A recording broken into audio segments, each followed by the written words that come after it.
حرام پیسوں سے بنے گھر کبھی آباد نہیں ہو سکتے۔ نافرمانی کی زندگی گزارنے والا، گناہوں کی زندگی گزارنے والا شخص کبھی بھی چین کی نیند نہیں سو سکتا، کبھی بھی سکون کی سانس نہیں لے سکتا۔ میرا اللہ فرماتا ہے، اے غفلت میں ڈوبے ہوئے انسانوں، اگر دنیا میں سکون چاہتے ہو، اگر دنیا میں چین چاہتے ہو، اطمینان چاہتے ہو، الا بذکر اللہ تطمئن القلوب، پھر آ جاؤ اللہ کی یاد کی ٹھنڈی چھاؤں میں بیٹھ جاؤ۔ جب تم اللہ کی یاد کی ٹھنڈی چھاؤں میں بیٹھ گئے، ہائے اللہ کی یاد کی ٹھنڈی چھاؤں میں ہی تمہیں چین ملے گا، اللہ کی یاد کی ٹھنڈی چھاؤں میں ہی تجھے سکون ملے گا، راحت ملے گی، اطمینان ملے گا۔ میرا اللہ فرماتا ہے، من اعرض عن ذکری فإن له معیشۃ ضنکا، فرمایا جو میری یاد سے منہ موڑ لے گا، جو میری یاد سے اپنا رخ پھیر لے گا تو میں اس کے سینے کو بند کر کے رکھ دوں گا۔ جو میری یاد سے منہ موڑ لے گا میں اس کے سینے میں گھٹن سی پیدا کر دوں گا۔ جب تمہارے سینے میں گھٹن سی پیدا ہو گئی تو پھر یاد رکھنا، پھر کوئی صورت، کوئی مورت، کوئی روپ، کوئی جان بھی تمہارا دل ہرگز نہیں بہلا سکے گی۔ اس گھٹن کو، اس سینے میں لگی ہوئی آگ کو جو چیز بجھا سکتی ہے وہ صرف اور صرف اللہ کی اطاعت کا ٹھنڈا پانی ہے، اللہ کی فرما برداری کا ٹھنڈا پانی ہے، اللہ کے عشق کا، اللہ کی محبت کا ٹھنڈا پانی ہے جو اس آگ کو بجھا سکتا ہے، جو اس گھٹن کو بجھا سکتا ہے۔ اس کے علاوہ اور کوئی چیز نہیں ہے جو اس گھٹن کو بجھا سکے۔ جوانوں، ہر نافرمان شخص کے سینے میں ایک آگ بھڑکا دی جاتی ہے، ہر گنہگار شخص کے سینے میں ایک آگ بھڑکا دی جاتی ہے، ہر شرابی شخص کے سینے میں، ہر زانی شخص کے سینے میں ایک گھٹن سی آگ بھڑکا دی جاتی ہے۔ یہ اللہ کا نافرمان شخص، یہ گنہگار شرابی زانی اس آگ میں جلتا جلتا سلگتا سلگتا بے نشان ہو کر مر جاتا ہے، یہاں تک کہ اس کا نام و نشان بھی نہیں رہتا۔ جوانوں، اس سے پہلے واپس آ جاؤ، واپس لوٹ آؤ، اس سے پہلے کہ زندگی کی شام ہو جائے۔ زندگی کی شام آنے سے پہلے اللہ کے ساتھ اپنا معاملہ درست کر لو۔ جوانوں، نافرمانی میں تباہی کے سوا کچھ نہیں ہے، اللہ کی نافرمانی میں ہلاکت کے سوا کچھ نہیں ہے، آگ کے سوا کچھ نہیں ہے، گھٹن کے سوا کچھ نہیں ہے، اللہ کی نافرمانی میں بے چینی کے سوا کچھ نہیں ہے، اور سنو، اللہ کی فرما برداری میں کامیابی کے سوا کچھ نہیں ہے۔ میرا اللہ فرماتا ہے، اے بندے بتا تو صحیح، کیا میں نے تجھے بیکار پیدا کیا ہے؟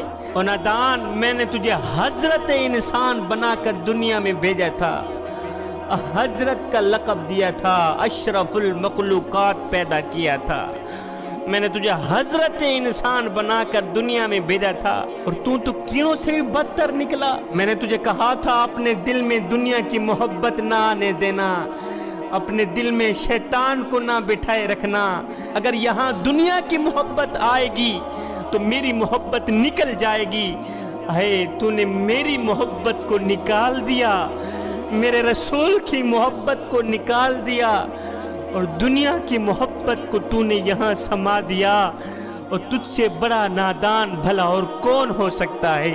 اللہ فرماتا ہے، بندو مجھے ایک بات تو بتاؤ، کیا موت کے بعد تمہیں کوئی نہیں پوچھے گا؟ کیا قبر میں جانے کے بعد، مٹی میں جانے کے بعد، کیڑوں کی غذا بننے کے بعد تمہیں کوئی نہیں پوچھے گا؟ اب اس سوال کا کسی کے پاس کوئی جواب نہیں ہے، کوئی جواب نہیں ہے۔ پھر اس سوال کا میرا اللہ خود جواب دیتا ہے، فرماتا ہے، وَمَا خَلَقْتُ الْجِنَّ وَالْإِنسَ إِلَّا لِيَعْبُدُونِ، فرمایا میں نے تمہیں پیدا کیا ہے اور دیکھنا چاہتا ہوں کہ تم میرے بن کے چلتے ہو یا کسی اور کے بن کے چلتے ہو، تم میرے بن کے چلتے ہو یا دنیا کے بن کے چلتے ہو، تم میرے بن کے چلتے ہو یا شیطان کے بن کے چلتے ہو۔ اے گناہوں پہ گناہ کرنے والو،